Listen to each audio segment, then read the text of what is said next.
Deputy Minister, we know you're a great friend of India.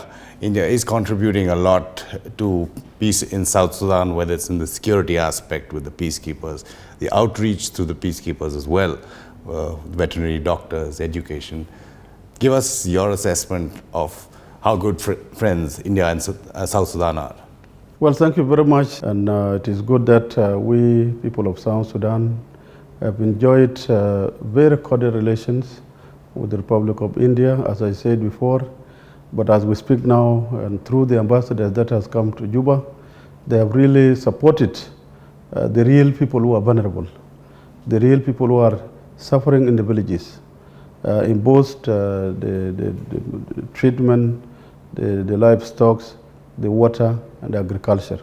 But most importantly, they have created hope for the children and for the families, because this country has been at war for quite a long time, and so parents have not been able to educate their own children, and so few disadvantaged children that have got scholarship to India will change the life of their families and will change the life of this country. So India has been a real friend to people of South Sudan, and through this interview, I just want to thank all individual citizens of India for their support, for their love to the people of South Sudan.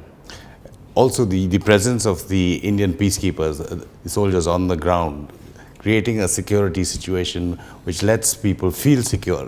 When we went to both Bor and then to Akobo, we had heard that even, say, 8 months back, there were hardly any people there. But people are coming back, houses are being set up. To create that safe environment, they are performing an incredible service.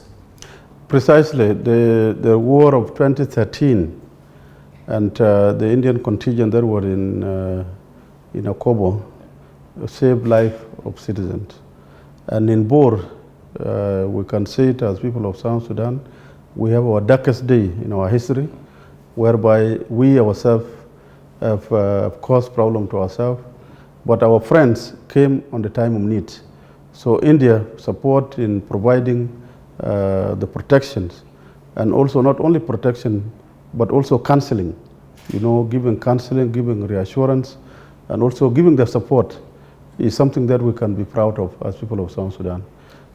The two areas where some of the peacekeepers, Indian peacekeepers are where no other peacekeeper are. For example, in Akobo, that's the only UNMISS presence in IO territory. When you look at Kodok, it is the only presence on the west of the Nile.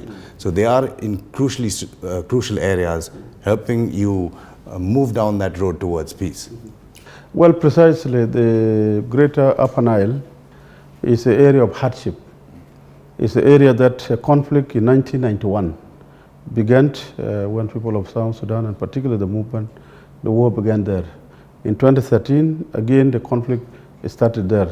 So in terms of Indian deployment and the peacekeeping force, they are in the most difficult place, where they cannot access by road unless by air, where things are so difficult.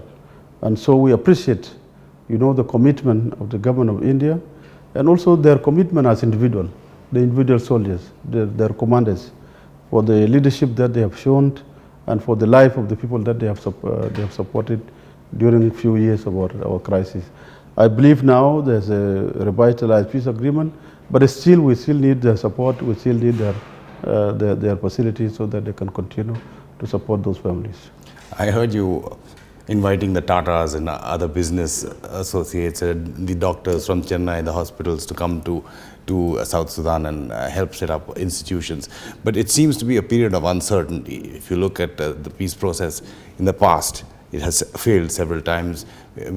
International community and any business person would have a level of uncertainty at this period. How will you assure them that they should come here, that they can gain from coming here, and of course help you as well? Well, this country has been at war for quite a long time, but we have experienced in 1972 when the 17 years of war of Nyanya got ended in 1972, when forces from the government and from the Nyanya came together, that war got stopped. In 2005, during the comprehensive peace agreement, there was also sensitization of the people that we need peace, and at the political level we have achieved what we want, that is the self-determination of people of South Sudan. In 2015, 2016, of course, the agreement had a lot of loopholes. One of it is that it has created two centers of power, you know, the president and the vice president, the two armies, and so the decision-making mechanism was totally difficult. But in 2018, September revitalized peace agreement, in our view, is the best because the two parties have accepted to work together. They have, the center of power is one, and people have accepted because of the suffering of people, we must accept to come and work as one team. Not only that, the forces have now moved together. You know, the forces under the government, the forces under the IO, they are moving to their centers to reassure their soldiers that we have come together and we are one group. The only issue that we need to work on so much now is the issue of cantonment areas. And these are where the Indian government now is pledging also to give support, as we have got from our ambassador here, particularly on the issue of medicine, issue of food, and also the issue of shelter, if we can get some tents. But on top of it, people of South Sudan are tired of conflict, are tired of war.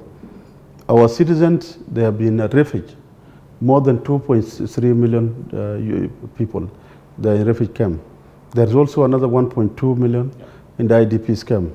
So our citizens are yearning for peace so that they can come back, and also for us to be able to be like other countries' citizens, where investors are coming, where we can now use land, where we can use our talent, and where people can be made to get education and get some income. We have not experienced banking. We have not also experienced how to save your money.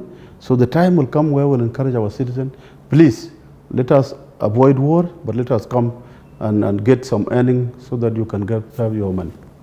Thank you so much, Deputy Minister. Thank you so much for your time. Thank you. Thank you. Thank you. Thank you very much. Thank you. Good.